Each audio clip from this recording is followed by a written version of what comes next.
කතන්සු ලබතේ පඤ්ඤං ප්‍රඥාව කෙසේනම් ලැබගම්ද?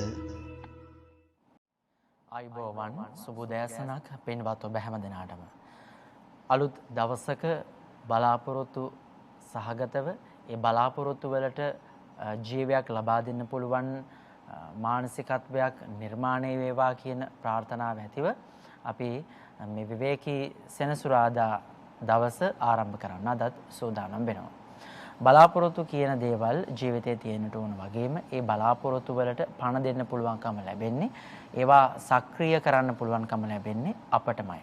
අපේ ක්‍රියාකලාපය අපි දවසේ ගත කරන ක්‍රමය පිළිබඳව තිබෙන අවබෝධය තුළ අපට මේ බලාපොරොත්තු වලට වටිනාකමක් ලබා දෙන්න පුළුවන්කමක් ලැබෙනවා. නැත්තම් උදෑසන ඔබ අවදි වුණාට පස්සේ සිදු කරන බලාපොරොත්තු ඒ විදිහටම ඉටු වේවා කියන ප්‍රාර්ථනාව විතරක් තිබුණට ඒ පිළිබඳව සෑහීමකටපත් වෙන්න පුළුවන් කමක් ලැබෙන්නේ නැහැ. ඉතින් එහෙමනම් අදත් අපි සූදානම් මේ කාරණාවන් සිහිපත් කරගෙන ඔබ දන්නවා මේ වැඩසටහන තුළ අපි සූත්‍ර දේශනාවක් සාකච්ඡා කරනවා. විශේෂයෙන්ම සංයුක්ත නිකායේන සූත්‍ර දේශනාවන් අපි සාකච්ඡා කරන්නේ. ඒ අරමුණ ඇතිව අදත් ඒ දහම් කාරණාවන් ඔබ අපට කියා දෙන්නට මේ මැදිරි පරිශ්‍රයට වැඩම කොට වැඩ හිඳින අපේ ගෞරවනීය ස්වාමින් වහන්සේ කොළඹ 7 ආර්.ජී. සේනානායක භාවතේ ශ්‍රී සම්බෝධි මහා විහාරාධිපති බෞද්ධ මාධ්‍යාලයේ ගරු සභාපති දුරන්දර ලන්ඩන් නුවර ප්ලාස්ටෝව්හි ඩෙක්රිපාරේ ශ්‍රී සම්බෝධි බෞද්ධ භාවනා මධ්‍යස්ථානය ප්‍රධානව ලංකාවේ මහනුවරින් ආරම්භව රත්නපුරය දක්වාම විහිද පවතින අපේ සියලු ශාඛාවන්හි කටයුතු පිළිබඳව මැනවින් සොයා බලමින් කටයුතු කරන අපේ පූජනීය බොරලන්දේ වජිරඥාන පින්වත් නායක ස්වාමින් වහන්සේ අපි හැමදෙනාම සාදු නාද පවත්වමින් নমස්කාර පූර්වකව පිළිගනිමු. සාදු සාදු සාදු. අද අපි සාකච්ඡා කරන්න බලාපොරොත්තු වෙනවා සංයුක්ත නිකායේ බ්‍රහ්ම සංයුක්තයට අයත් පමාද සූත්‍රය පිළිබඳව. මේ සූත්‍රය තුළ අපි අද සාකච්ඡා කරන මාතෘකාව අපේ ජීවිතයට මම හිතනවා ගලපා ගන්න ඉතාම වටිනා කියන මාතෘකාවක්. ඒ නිසා මේ සාකච්ඡාවේ අවසානයේදී ඔබට ඒ කාරණාව අවබෝධ කරගන්නට එය අපේ ජීවිතයට එක් කරගන්න පුළුවන් කමක් ලැබෙනවා.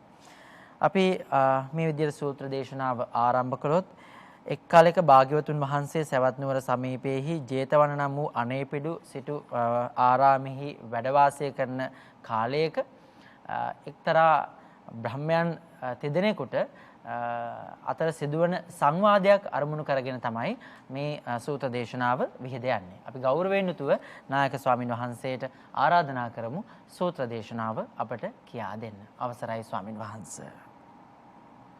ගෞරවනීය පූජනීය මහා සංඝරත්නයන් අවසරයි වාසනාවන්ත පින්වතුනි.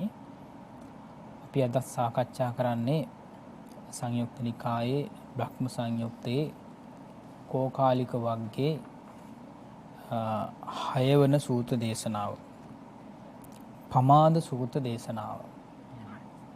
මේ සූත්‍ර දේශනාව ආරම්භ වෙන්නේ මේ විදිහට එක් කලක භාග්‍යවතුන් වහන්සේ සවැත් නුවර සමීපයේ ජේතවන නම් වූ අනේපිඩු සිටුහුගේ ආරාමයේ වැඩවසන සේක. එකල්හි භාග්‍යවතුන් වහන්සේ දිවා විහරණයේ පිණිස දිවා විහරණයට පැමිණිසේක් චිත්ත විවේකයෙන් වැඩහුන් සේක. ඒතර භාග්‍යවතුන් වහන්සේ බොහොම විවේකයෙන් තමයි වැඩ ඉන්නේ, චිත්ත විවේකයෙන් වැඩ ඉන්නේ. ඉක්බිති පච්චේක බ්‍රහ්ම වූ සුබ්‍රහ්මද පච්චේක බ්‍රහ්ම වූ සුද්ධාවාසද භාගතුන් වහන්සේ වෙත එළඹියහ. එළඹ වෙන වෙනම දොරබා ඇසුරු කොට සිටියහ. ඉක්බිති පච්චේක බ්‍රහ්ම වූ සුබ්‍රහ්ම තෙමේ පච්චේක බ්‍රහ්ම වූ සුද්ධාවාස හට මේ විදිහට කියනවා. නිදුකාණනි භාග්‍යවතුන් වහන්සේ දිවා විහරණයේ දිවා විහාර ගත වූසේ චිත්ත විවේකයෙන් වැඩහුන්සේක. ඒහින්නේ භාග්‍යවතුන් වහන්සේ ඇසුරු කරන්නට තව කල් නොවේ. එතකොට මේ දින තේරුම් ගත්තා භාග්‍යවතුන් වහන්සේ වැඩ ඉන්න කුටියට ගිහිල්ලා දොර ඉස්සරහින් හිටියා. එතකොට දැන් මේ දෙන්න දෙපැත්තේ ඉඳලා තියෙන දොර බාධකයේ දෙපැත්තෙන් ඉඳලා තියෙනවා. දැනගත්තා භාග්‍යවතුන් වහන්සේ දිවා විහරණයට වැඩම කරාට මොකද දැන් චිත්ත විවේකයෙන් තමයි වැඩ ඉන්නේ. ධ්‍යාන සිතින් වැඩ ඉන්නේ. ඒ නිසා දැන් මේ වෙලාව මේ භාග්‍යවතුන් වහන්සේ මුණ ගැහෙන්න වෙලාව නෙවෙයි. අපි පස්සේ වෙලාවක එමු කියලා දැන් කතා කරගත්තා. එහෙම කතා කරගෙන අසුවල් බඹලව ධ්‍යානසකයෙන් සුද්ධාවාස වූයේ අභිඥා පුෂ්පයෙන් පිපියෙත් වෙයි.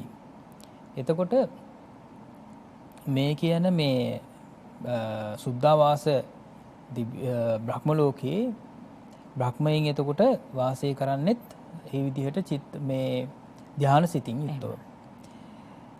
බ්‍රහ්මතෙමේද එහි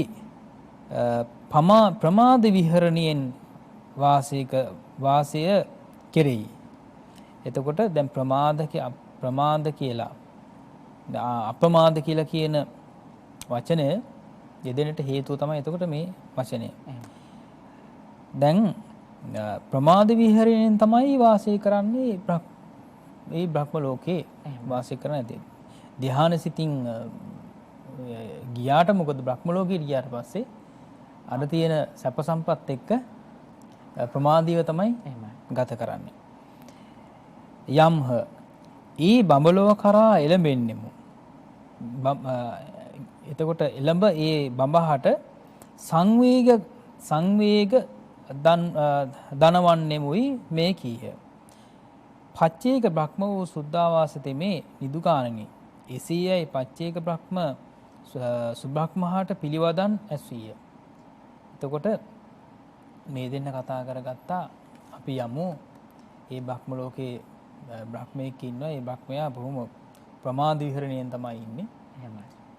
ඒ නිසා මෙයාට මේ බ්‍රහ්මයාට අපි සංවේගී උපද්දවන්න ඕනේ. සංවේගී උපද්දවන්න ඕනේ. දැන් සාමාන්‍යයෙන් එහෙම කෙනෙක් තම මිත්‍රයෙක් හරි කවුරු හරි හිටියොත් එහෙම මේ නිදාගෙන ඉන්න හරි එහෙම නැත්නම් වැඩක් නොකර ඉන්න වෙලාවක හරි අලසව ඉන්න වෙලාවක හරි ගිහිල්ලා සමහර වෙලාවට සමහර කෙනෙක් කතා කරන්නේ මේ එයා ඒ ඉන්න තැනුත් වටන්නනේ කතා කරන්නේ. නේද? නැගිටලා අවදි කරලා එහෙම නෙවෙයිනේ. දැන් මේ බ්‍රහ්මය දෙන්න කතා කරේ මේ සංවේගය ඇති කරමු කියලා. සංවේගය කියලා කියන්නේ හොඳ දෙයක්. හොඳ දෙයක්. මේක අපි කියනෝනේ ධර්ම සංවේගය කියලා. එහෙමයි.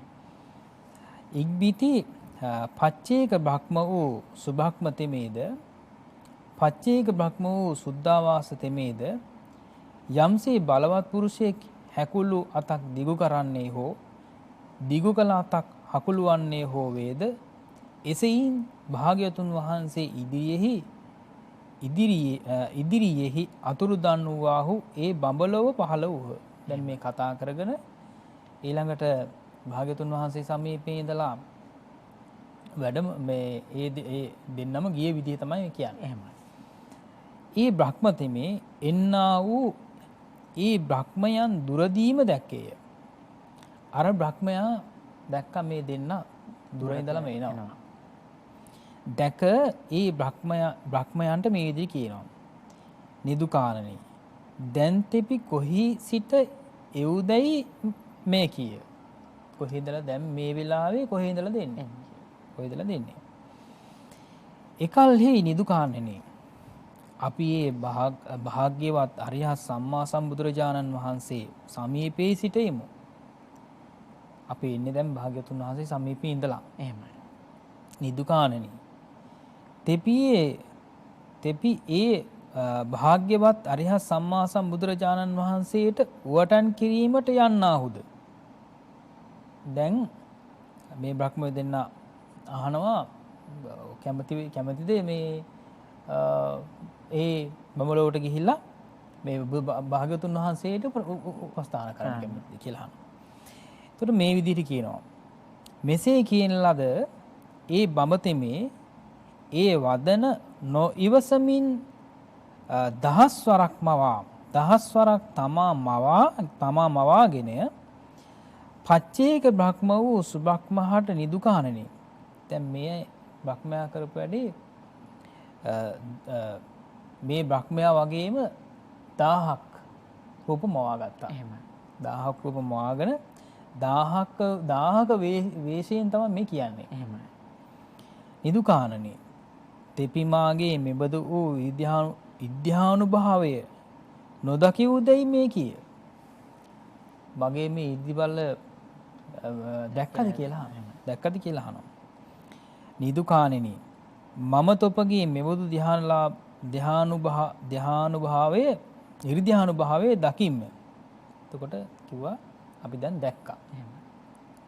නිදුකාණෙනි ඒ මම මෙබඳු මහත් ඉරිදී ඇත්තෙම් මෙබඳු මහත් ආනුභාව ඇත්තෙම් අන් කවර මහනකුට හෝ බමුණකුට හෝ උවටන් කිරීමට යම්ද. එතකොට මට මේ විදිහ ආනුභාවයක් තියෙන මම කොහොමද භාග්‍යවතුන් වහන්සේට මේ උපස්ථාන කරන්න යන්නේ කියලා දැන් උනා ඒ විදිහට ප්‍රශ්නයක් විදිහට අහනවා. ඉක්බිති පච්චේක බ්‍රහ්ම වූ සුබ්‍රහ්මතිමේ 2000 වරක් තමා මවාගෙන ඒ බඹහාට නිදුකාණනේ තෙපිමාගේ මෙමුදු ධ්‍යානුභාවය නොදැක්කේදයි මේ කියේ. ඒ සුබ්‍රහ්ම බ්‍රහ්මයා මොකද කළේ? අර ඒ බ්‍රහ්මයා දහසක් මවා ගන්නකොට මේ සුබ්‍රහ්ම බ්‍රහ්මයා කරපු වැඩේ 2000ක් රූප මවා ගන්න. ඒ 2000ක වේසයෙන් කියනවා දැන් දැක්කද මගේ ආනුභාවය. එහෙමයි. එතකොට කියනවා නිදුකාණනේ මම තොපගේ මෙබඳු ඉර්ධ්‍යානුභාවයේ දකින්න. ඔව් මන් දකිනවා දැන් ඔබේ ඉර්ධ්‍යානුභාවය. නිදුකාණනේ තොපටද අපටද වඩා ඒ භාග්‍යවතුන් වහන්සේම මහත් ඉරිදි ඇතිසේක. ඒ බ්‍රහ්මයාට කියනවා අපිට ඔබටත් මටත් වඩා භාග්‍යවතුන් වහන්සේ බොහොම ඉරිදි සම්පන්නයි. මහත් ආනුභාව ඇතිසේක. එතකොට භාග්‍යවතුන් වහන්සේ හරිම ආකර්ශනීයයි. නේද? ආනුභාව සම්පන්නයි ආකර්ශනීයයි. නිදුකාණෙනි තෙපි ඒ භාග්‍යවත් අරිහත් සම්මා සම්බුදුරජාණන් වහන්සේගේ උවටනට යව්. දැන් කියනවා මට එන්න පුළුවන් කමක් නැහැ. ඕගොල්ලෝ ගිහිල්ලා භාග්‍යවතුන් වහන්සේට උපස්ථාන කරන්න කියලා අර දෙන්න හරවල යවනවා. ඊළඟට ඉක්බිති ඒ බඹතෙමේ පච්චේක බ්‍රහ්ම වූ සුබ්‍රහ්මහට ගාථාවෙන් මේ විදියට කියනවා. 300ක් ගුරුලු නොහොත් ගුරුලු පංකති. එතකොට අර ගුරුලු පන්ති කියලා කියන එකයි මේ කියන්නේ. ඊළඟට 400ක් හංස රූප මවා ගත්තා. හංස රූප පන්තියක් මවා ගන්නවා. ඊළඟට 500ක් ව්‍යාග්‍ර විදිහට මවා ගන්නවා. ඊළඟට මාග රූප මවා ගන්නවා. ඊළඟට වග විදිහ අර වග වලසුන් කියලා අපි කියන්නේ. ඒ විදිහට මවා ගන්නවා. මේ විදිහට මවාගෙන මාගේ විමානයේ මේ විදිහට මේ අයත් ඉන්නවා. එහෙමයි. දැන් මම මේ විදිහට මවා ගත්ත විතරක් නෙවෙයි මගේ ආනුභාවයේ මාව විතරක් මේ විදිහට මවා ගන්න පුළුවන්කම ලැබුණා විතරක් නෙවෙයි මට මගේ මෙන්න මේ අයත් මගේ සමීපේ මට මවා ගන්න පුළුවන්. මේ සත්තුත් මට මවා ගන්න පුළුවන් කියලා ඒ විදිහට මවා ගන්නවා. මේ විමන උතුරු දික්හි ආලෝක කරමින් බබලයි. මෙසේ ඉසුරුමත් මම අන් කවරකට නම් උවටම් කරන්ද. ඊට පස්සේ ආයෙත් කියනවා මට යන්න බෑ නේද? මට යන්න බෑ. මට පුළුවන් මෙන්න මේ සත්තුත් මට මවා ගන්න පුළුවන්. මේ සත්තුත් මට මවා ගන්න පුළුවන්. පන්ති මවා ගන්න පුළුවන් කියලා. ඊළඟට වැලි තොපගේ මේ විමන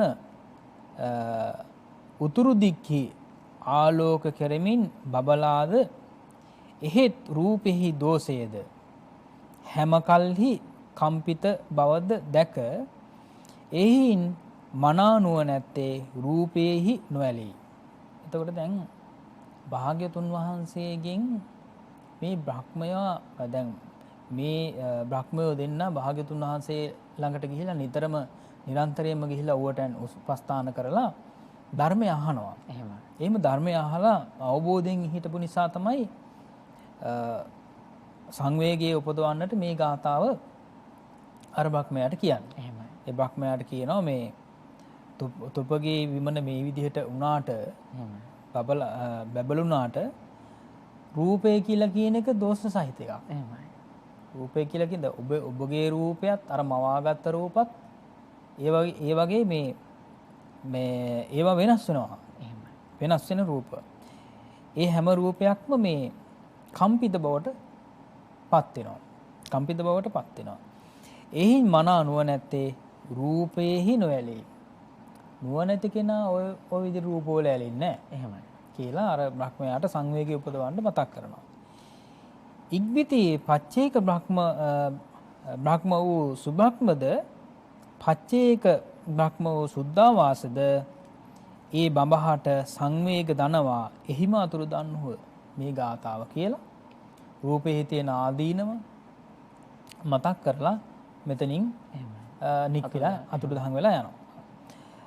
පසු කාලෙක මේ බඹතෙමේ භාග්‍යතුන් වහන්සේ භාග්‍යවත් අරිහත් සම්මා සම්බුදුරජාණන් වහන්සේගේ උවටනට ගියේ දෙවිය කියලා දැන් සූත්‍ර දේශනාව අවසන් වෙනවා.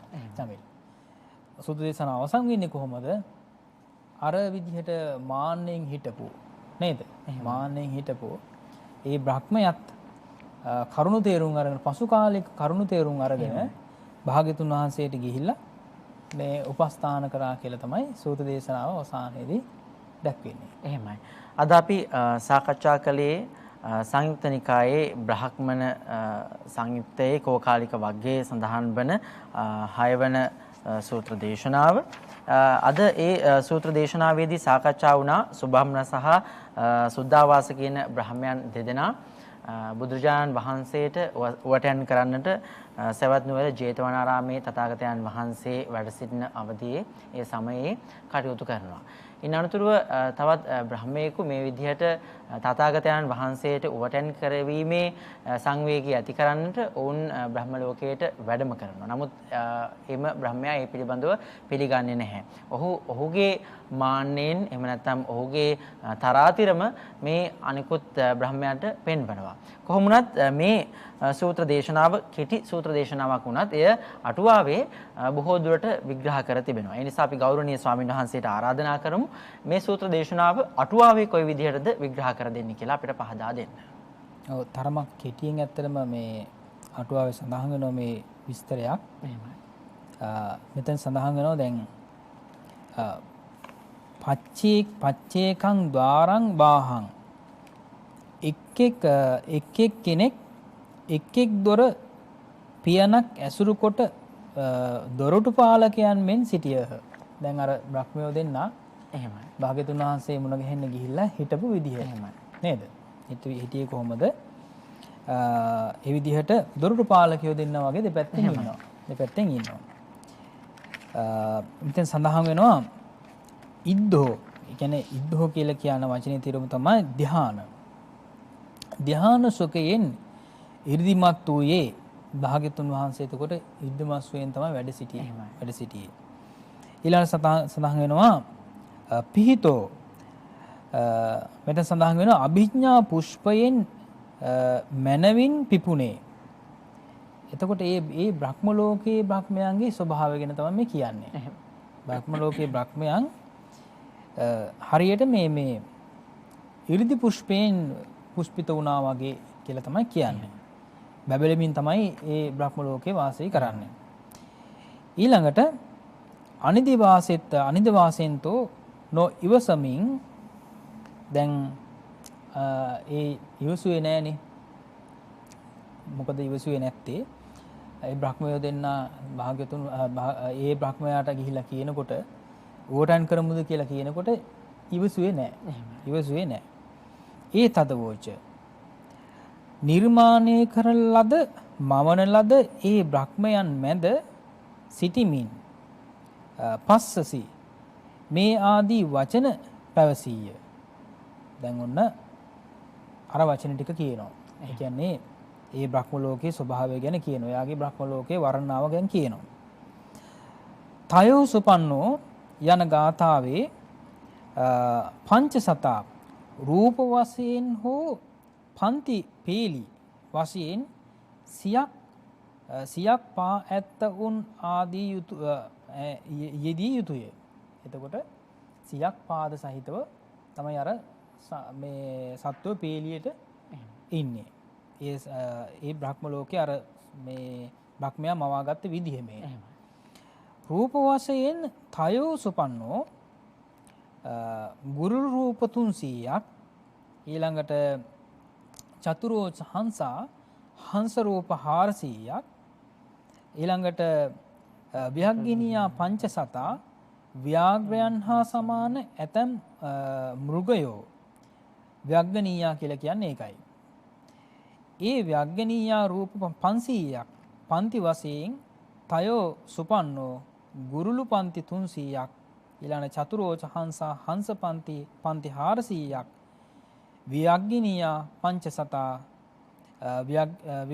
ව්‍යග්ගිනියා පන්ති 500ක් මවාගෙන තමයි ඒ විදියට අර බ්‍රහ්මයා මැව්වේ. එහෙමයි. ඊළඟට ජහයිනෝ ධ්‍යාන වඩන මාගේ විමානයේහි මේ විභූතිය දක්වයි. මං වඩන ධ්‍යානයත් එක්ක මට මේ විදියට මවන්න පුළුවන්. මට මේ විදියට මවන්න පුළුවන් කියලා මවනවා. ඊළඟට ඕහාසයන් ආලෝක කරමින් උත්තරසන් දිසායන් ඒ කනක විමානය කනක කියලා කියන්නේ රන් විමානය කියලා කියන එක. රන් විමානය ඒ මහා බ්‍රහ්මයන් සිටි තැන සිට උතුරු දිසාවෙහි වෙහි. එතකොට උතුරු දිසාවෙන් තමයි දිස්සුනේ ඒ රන් විමානය. එයින් මෙසේ කීය. එහි අදහස මෙයයි. මේ බඳු රන් විමානයක වසන මම අන් කවරකුගේ උපස්ථානයට යන්නෙම්ද. එතකොට ඒ බ්‍රහ්මයා කිව්වා මම මෙන්න මේ විදිහට රත්තරන් විදිහට තමයි දැන් මවාගෙන තිනසේ නේද? රන් විමානේ අර සත්වෝ ඒ විදිහට මවාගෙන ඉන්න ඒ පන්ති මවා ගත්තා. ඊළඟට සඳහන් වෙන ඒ විදිහට පද ටික තමයි මේ අනිත් බ්‍රහ්මයෝ දෙන්න සුභක්‍ර බ්‍රහ්මයයි මේ විදිහට සුද්ධාවාස බ්‍රහ්මයයි එහෙමයි. අර බ්‍රහ්මයාට සංවේගය උපදවන්නට රූපයේ ස්වභාවය ගැන මතක් කළා. රූපයේ ස්වභාවය තමයි එතකොට මේ සඳහන් වෙනවා. රූපේ රණං දිස්වා රූපෙහි ජාති ජරා භංග සංඛ්‍යාත වූ දෝෂේ දැක. එතකොට ඒ රූපවල ඔන්න ඔය විදිහේ දෝෂ ටිකක් තියෙනවා. එහෙමයි. මොනවද දෝෂ තියෙන්නේ? ජාති කියලා කියන දෝෂය තියෙනවා. ඉපදීම කියලා කියන එක දෝෂ සහිතයි රූපයක. ඊළඟට ජරා කියලා කියන ස්වභාවයෙන් යුක්තයි. දිරීමටපත් වෙනවා. ඊළඟට භංග කියලා කියන්නේ නැති වෙනවා කියලා කියන එක. ඔන්න ඔය විදිහේ ස්වභාවයෙන් යුක්තයි මේ රූපවල ස්වභාවය. ඊළඟට සඳහන් වෙනවා සදා පවේදිතං සීත ආදී නිතර වෙවුලන චලනය වන ස්වභාවයෙන් යුක්තයි මේ කියන රූප නේද? එතකොට සීත ආදීන් ගැටෙන රූපයද දැක තස්මාන රූපේ රමති සුමේදෝ යම්සේයකින් රූපෙහි දෝෂ දකීද සෑමදා සෙලවෙන කම්පිත වන රූපේ දකීද එහින් සුමේදෝ සුන්දර වූ ප්‍රඥාවක් ඇති ඒ භාග්‍යවතුන් වහන්සේ රූපේහි නොඇලෙයි.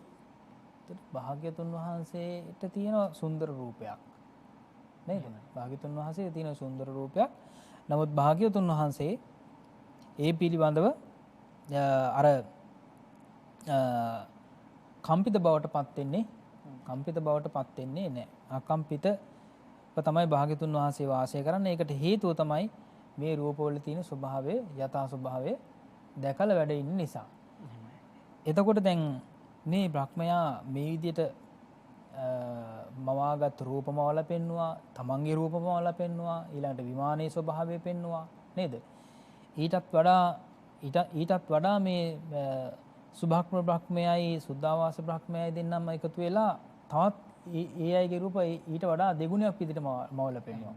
ඉතින් ගොඩාක් සංවේගයකටපත් වෙලා විශාල වශයෙන් සංවේගයකටපත් වෙලා ඒ වෙලාවේ අර මාන්නයත් එක්ක ඒ වෙලාවෙම ඉන්න බෑනේ චමින්. එහෙමයි. නේද? ඒ වෙලාවෙම ඉන්නේ ගොඩක් අය එහෙම තමයි. මාන්නේ ටිකක් බහිනකම් ඉන්නවා. නේද? මාන්නේ තියෙන නිසා ඒ වෙලාවෙම ඉන්නේ. පසුව ඇවිල්ලා භාග්‍යතුන් වහන්සේ මුණ ගැහිලා දැන් අර දෙන්න යනවා කියලා දන්නවා. නිරන්තරයෙන් භාග්‍යතුන් වහන්සේ ළඟට ගිහිල්ලා ධර්ම කාරණා ඉගෙන ගන්නවා. මෙයාටත් දැන් ඉන්න පුළුවන් කමක් නැහැනේ. ඒ නිසා භාග්‍යතුන් වහන්සේ සම්පිට ගිහිල්ලා උපස්ථාන කිරීමට තරම් නේද? මාන්නේ කියලා කියන එක නැති කරගත්තා කියන එක තමයි සූත දේශනාවේ අවසානයේ මේ සඳහන් වෙන්නේ තමයි. එහෙමයි.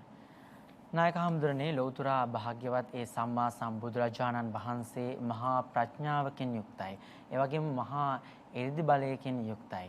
ඒ වගේම රාජ මහා මාත්‍ය ආදීන්ගෙන් ඒ තරම් වූ තථාගතයන් වහන්සේට පුද සත්කාර ලැබෙනවා. ඒ වගේම එදා දඹදිව බොහෝ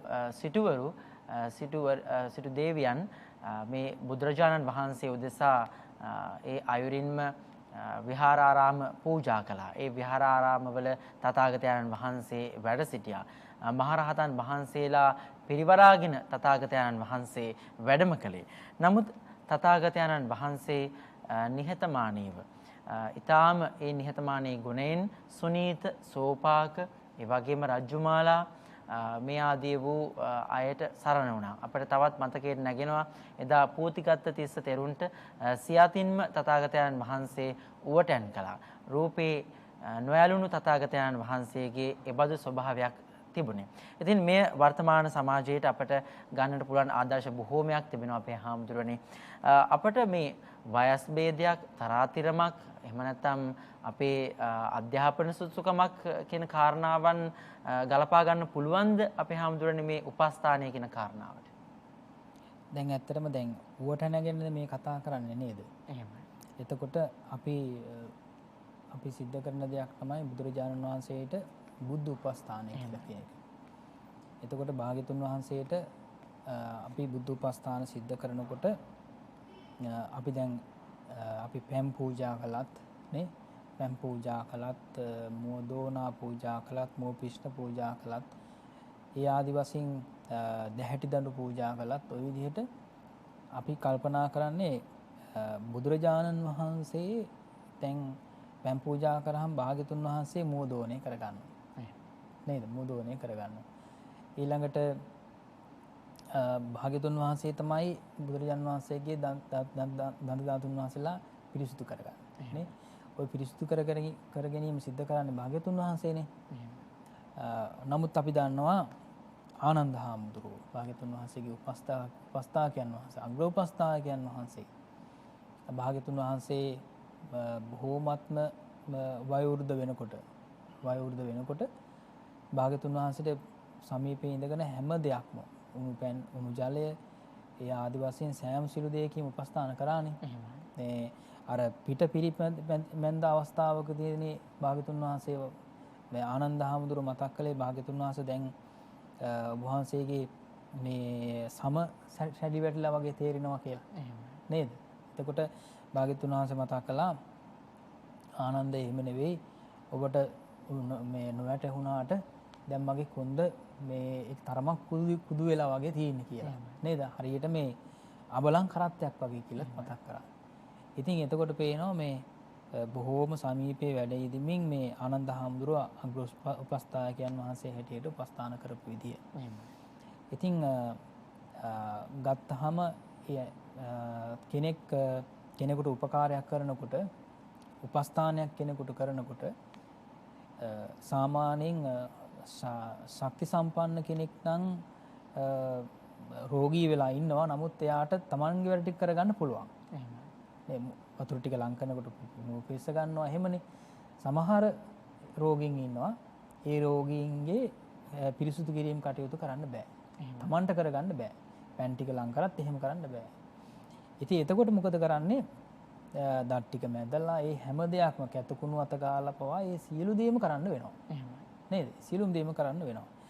ඉතින් ආන්න ඒක තමයි උපස්ථානය කියලා කියන්නේ එතකොට.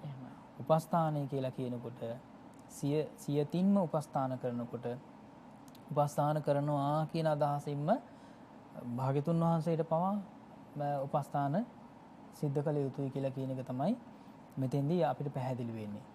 ඒ වගේම තමයි විශේෂයෙන්ම භාග්‍යතුන් වහන්සේ මත් දේශනා කොට වදාළේ රෝගියෙකුට හෝ කෙනෙකුට උපස්ථාන කරනවා නම් ගෙලනුන්ට උපස්ථාන කරනවා නම් මට උපස්ථාන කරා හා සමානයි කියලා. ඒකට හේතුව මේ බුදුරජාණන් වහන්සේට උපස්ථාන කරනවා වගේම මේ ඒ උපස්ථානය ඒ බුද්ධ වචනයට ගරු කිරීම තමයි බුදුරජාණන් වහන්සේට කරන උපස්ථානය. නේද? එතකොට දැන් භාග්‍යතුන් වහන්සේ ජීවමානව වැඩ සිටියත් බුදුරජාණන් ජීවමානව වැඩ සිටියේ නැතත් කෙනෙකුට රෝගියෙකුට උපස්ථාන කරනවා කියලා කියන්නේම භාග්‍යතුන් වහන්සේගේ වචනයට ගරු කළා කියලා කියන එකයි.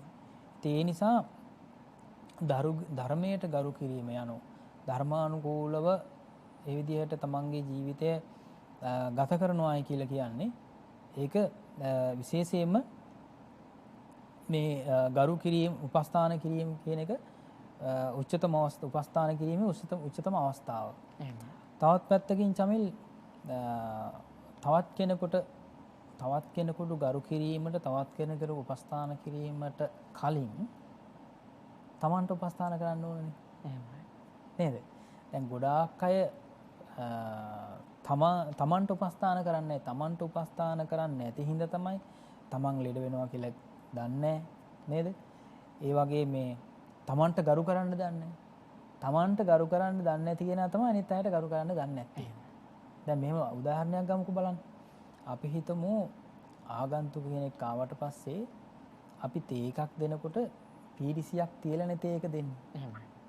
නේද? ඒක අපි පිළිගන්නන්නේ දෙන්නේ හරි පීරිසියක් තියලා. තමන් තේ එකක් හදා ගන්නකොට තමන්ට පීරිසියක් තියා ගන්නවද? නෑනේ. එහෙමයි. නේද? ඒක හැම වෙලාවෙම එහෙම කරන්න ඕනේ කියලා කියනව නෙවෙයි. නමුත් ඒක එහෙම කරනකොට තමන්ට එහෙම කරනකොට මේ දැන් අපි හිතමුකෝ කෙනෙකුට කෝපේ හොදලා හොඳට පිරිසිදු කරලා දෙනවා.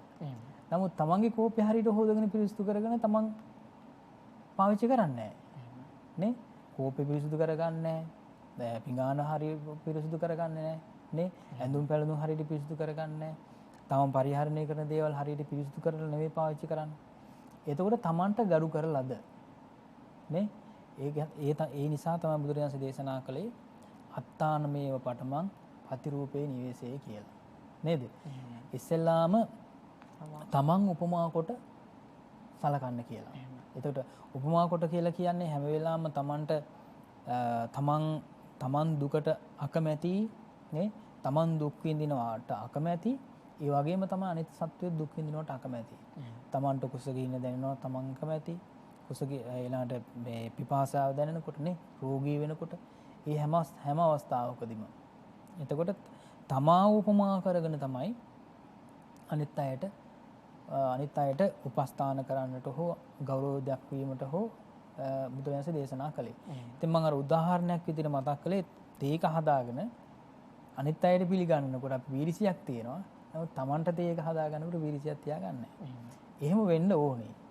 හැම වෙලාවෙම මේක නොවුනත් එතකොට මේ Tamanට ගරු කළා වෙනවනේ. එහෙමයි. නේ? Tamanට ගරු කළා වෙනවා. ඉතින් ඒ නිසා ඊටම වැදගත් Tamanට ගරු කරන එක තමයි. අපේ හැමදෙරනේ ලෞතුරා තථාගතයන්න් වහන්සේ අපේ net ඉදිරිපිට ජීවමාන නැහැ. නමුත් තථාගතයන්න් වහන්සේගේ උතුම් වූ ශ්‍රී සර්වඥ ධාතුන් වහන්සේලා අප ඉදිරියේ ජීවමානයි. ඒ සර්වඥ ධාතුන් වහන්සේලා උදෙසා අප අප්‍රමාණ පූජා සත්කාරයන් සිද්ධ කරනවා. නමුත් අපි හැමදෙනා ළඟම ඒ සර්වඥ ධාතුන් වහන්සේලා තබා ගන්න පුළුවන් කමක් ලැබෙන්නේ නැහැ. අප හැමදෙනා ළඟම නැහැ. අප නිවසේ බුදු පිළිම වහන්සේ නමක් තැන්පත් කරලා අපි ඒ මල් පහන් ආදී පූජා කරනවා. අපි හැමදෙරනේ කොහොමද අපි එහෙමනම් මේ බුදුරජාණන් වහන්සේට අපට උන්වහන්සේ ජීවමානව වැඩ ඉන්නවා හා සමානව බුද්ධෝපස්ථානයන් කරන්නට පුළුවන්කම ලැබෙන්නේ නිවැරදිව. තමන්ට හැකි ආකාරයෙන් තමන්ට හැකි උපරිම ආකාරයෙන් ඒක සිද්ධ කරන්නට අවශ්‍යනේ. එහෙමයි. දැන් මම දැකලා තියෙනවා චමිල් විතර ධාතු මන්දිරේ තියෙනවා. නේ?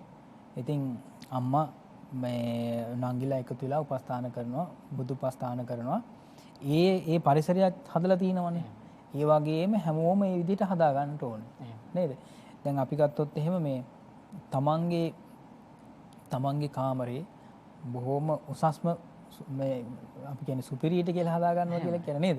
අපි හිතන්නේ මේ විදිහටම හදා ගන්නවා කියලානේ. සුපිරි කියලා කියන්නේ සම්පූර්ණයෙන් කියලා කියන එකනේ. එතකොට මේ ඒ විදිහට හදාගෙන භාග්‍යතුන් වහන්සේට බොහොම නේද? බොහොම පුංචියට තමයි. පුංචියට තමයි සලකලා තියෙන්නේ. ඉතින් එහෙම ඒ සලකන විදිහට තමයි මේ ජීවිතේ Tamanට ඉදිරියේදී ලැබෙන්නේ. ඒ වගේම තමයි ඊළඟ ආත්මභාවයන් වලදී Tamanට ලැබෙන්නේ ඒ ආකාරයෙන්මයි. ඉතින් ඒ නිසා අපි කියන්නේ ඇත්තටම දැන් අපි ගොඩාක් වෙලාවට සංසන්දනය කරනවනේ මේ අනිත් ආගම් එක්ක. අනිත් ආගමිකයන් එක්ක අපි ගොඩාක් වෙලාවට අපි සංසන්දනය කරනවා. ගොඩාක් වෙලාවට මේ අපි පන්සලට යන්නේ නේ. අපි බෞද්ධයෝ පන්සලට යන්නේ නැහැ. නමුත් වෙනත් ආගමිකයන් දවසට කීප වතාවක් ඒ ආගම සිහි කරනවා කියලා අපි කියනවනේ නේ. ඉතින් ඒ ඇත්තටම ඒ අයට හරියන්නේ නේ. ඒ අයට හරියන්නේ. එයාගේ ජීවිත සාර්ථක වෙන්නේ ඒ දෙවියන් වහන්සේ හරියටම ගරු කරලා මේ අදහන නිසා. ඒක ඇදහිමක් නේ. අදහන නිසා තමයි ඒ ආකාරයෙන් ගොඩනගන්නේ. ඉතින් එතකොට බෞද්ධයන් හැටියට එතකොට ඉරිසියා කිරීමක් සිද්ධ කළා හරියන්නේ නැහැ නේ. තමන් එක පිළිපදිනවා මිසක් ඉරිසියා කිරීමක් කරලා හරියන්නේ නැහැ. ඒ නිසා හැම අවස්ථාවකම ඇත්තම දැන් ඒ අය වන්දනා කරන විදිහයි විශේෂයෙන්ම භාග්‍යතුන් වහන්සේගේ බුද්ධ වචනයට අනුව අපි අපේ ජීවිත ගත කිරීමයි අතර ලොකු වෙනසක් තියෙනවනේ. දැන් භාග්‍යතුන් වහන්සේ දේශනා කළේ සෑම මොහොතකදීම සිහියෙන් කටයුතු කරන්න කියලා. නේ? ඒතර සිහියෙන් කටයුතු කරන හැම අවස්ථාවකදීම දැන් අපි ගත්තොත් එහෙම ආහාර පාන ගන්නකොටද නේ? දැන් අපි ගත්තොත් එහෙම ඉරියව් පවත්වීමේදී අඳුම් පැළඳුම් මේ අඳින පළඳිනකොට වටපිට බලනකොට හරි යනකොට එනකොට හරි ඊළඟට තව ගත්තොත් එමෙ අර උච්චාර පස්සාව කම්මේ සම්පජානකාරී හෝති නේද? වැසිකිලි කැසිකිලි යනකොට පවා නේ? ඒ සෑම අවස්ථාවකම සිහියෙන් කරනවා නම් ඒක ධර්මයට ගෞරවයක් නේ. නේද? ධර්මයට ගෞරවයක්. එතකොට ඒ ධර්මයේ එතකොට සිහියෙන් අනිත් ආගමිකයන්ටත් වඩා අපිට ලොකු ශක්තියක් ලබා දීලා තියෙනවා මේ සිහියෙන් ඉන්නවා කියලා කියන එකට. නේද? එතකොට අතෙන්දී එක අවස්ථා කීපයකදී විතරයිනේ මේ ආගම සිහි කරන්නේ. නේ? ආගම සිහි කරන්නේ. එතෙන්දී ඊට වඩා බලයක් ශක්තියක් උපදවා ගන්න පුළුවන් දර්ශනයක් තමයි බුදු ශාසනය කියලා කියන්නේ. ඉතින් හරියටම සතර සතිපට්ඨාන ඒක තමයි සතර සතිපට්ඨානේ නිරත වෙනවා නම් රූපේ අනුව බලමින් වේදනා අනුව බලමින් නේ මේ ඊළඟට සිත අනුව බලමින් ධර්මයේ අනුව බලමින් වාසය කරනවා නම් ඒ විදිහට තමන්ගේ ජීවිතේ සෑම අවස්ථාවකදීම සාර්ථක කරගන්න පුළුවන්කම තියෙනවා. ඉතින් අපි ගත්තොත් එහෙම දෙවියන් අපි කියනවා මේ හැමෝම කැමති දෙවියන්ගෙන් යම් කිසි දෙයක් ලබා ගන්න. දේව බැල්ම, ඇල්ම බැල්ම ලබා ගන්න කැමතිනේ. නේද? ඒතර ඉස්සෙල්ලාම සලකා ගන්න ඕනේ තමන් දෙවියෙක් කියලා. දැන් මනුෂ්‍ය රූපයක් තමන්ට තිබුණාට නේද? මනුෂ්‍ය රූපයක් තිබුණාට මේ ආත්මභාවයේ දිව්‍ය ආත්මභාවයක්නේ. නේ? ඇත්තටම දිව්‍යයකටත් වඩා උතුම් ආත්මභාවයක් තමයි මනුෂ්‍ය ජීවිතය කියලා කියන්නේ. මනුෂ්‍ය ජීවිතය කියලා කියන්නේ සිහියෙන් නුවණින් Tamanට මේ ජීවිතේ යමක් උපයාගත යුතුයි. උපයා ගන්න පුළුවන් ලොකු ශක්තියක් තියෙනවා මේ මනුෂ්‍ය ජීවිතය තුළ. නේද? ඉතින් ඒ නිසා පින් කරගන්න පුළුවන් තැන, කුසල රැස් කරගන්න පුළුවන් තැන තමයි මනුෂ්‍ය ජීවිතය කියලා කියන්නේ. ඉතින් ඒ නිසා අපි දන්නවනේ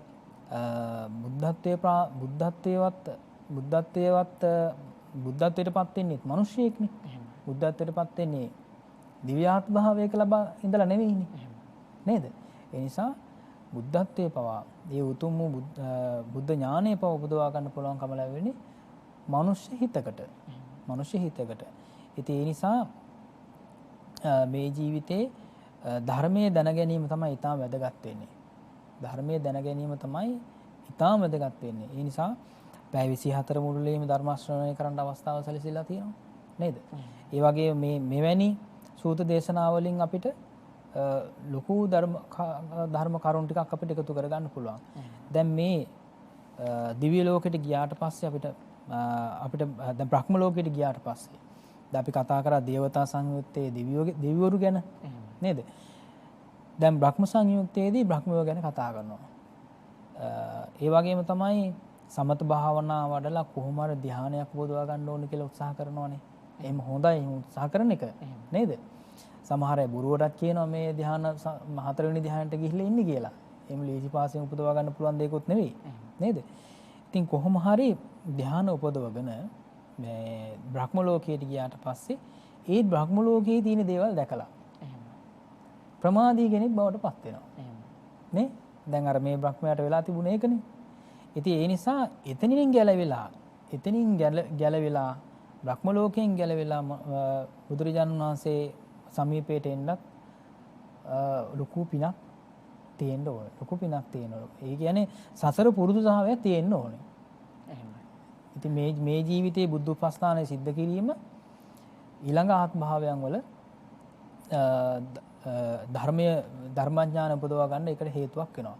දැන් තවත් පැත්තකින් මේ සූත දේශනා අවසානයේදීම සඳහන් වුණානේ චමිල් මේ බ්‍රහ්මයා පසු කාලීනව භාග්‍යතුන් වහන්සේට උපස්ථාන කළා කියලා. උපස්ථානෙට ගියා කියලා. ඉතින් අපේ බණ අහන්න යන අයත් නේද? අපේ බණ අහන්න යන අයත් අපේ භාවනා කරන්න යන අයත් අය අතරෙත් මේ කියන පුද්ගලයෝ ඉන්නවා.